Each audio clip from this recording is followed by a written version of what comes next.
And why Elon Musk is not out here saving this by just throwing a few billion at it.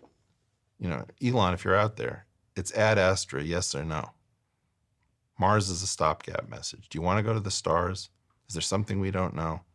To the Department of Energy, do you want to have conversations? Is there anyone at all out here? That's my question. That's why I do the podcasts. And it's, by the way, I'm repeating myself. I've said this before. Send lawyers, guns, and money. There's no one out here.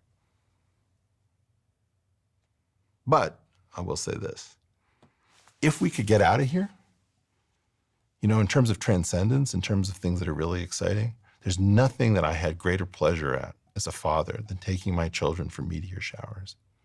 We take the dog, we go to a secret location outside of Los Angeles that's quite dark, and we just lie under the sky and watch for hours, and look up at the heavens and think, my God, that's a destination. That's someplace I could go.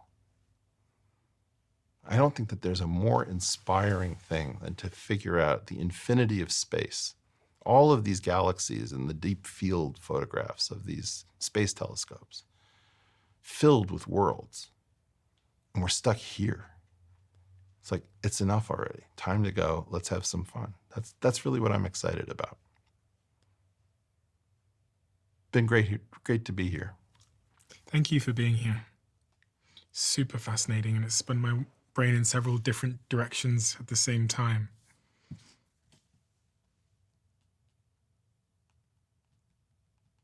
I want to bring it back to the person who's got to the end of this conversation and they're sat at home in their boxer shorts, maybe listening on their iPhone as they fall asleep, wherever they are in the world, or on a train or plane or whatever, and allow you to offer them some kind of closing message that might make their life better in some way.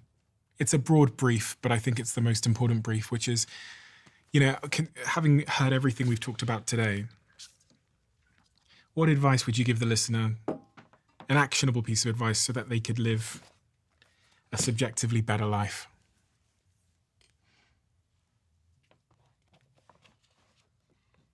The songs of Tom Lehrer are pretty terrific, as are the operettas of Gilbert and Sullivan. You might want to explore the Azores as well as the Indonesian archipelago. Indonesian is one of the easiest languages to learn because it's been denuded of most of the complexity that screw up people who have a hard time learning other languages.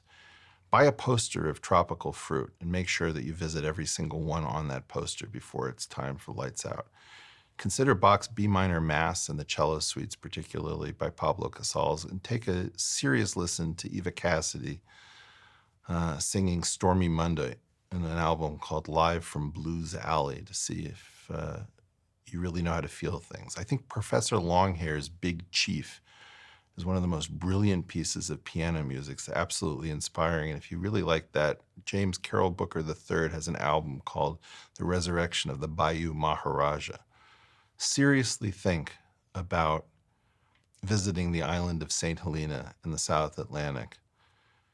Take a look at Kurt Jaimungal's channel. He's doing amazing stuff being done by no one else on Earth. I think that Chris Buck is really amazing, and if you think that Crossroads is good, have a listen to his version of Miss You by the Rolling Stones.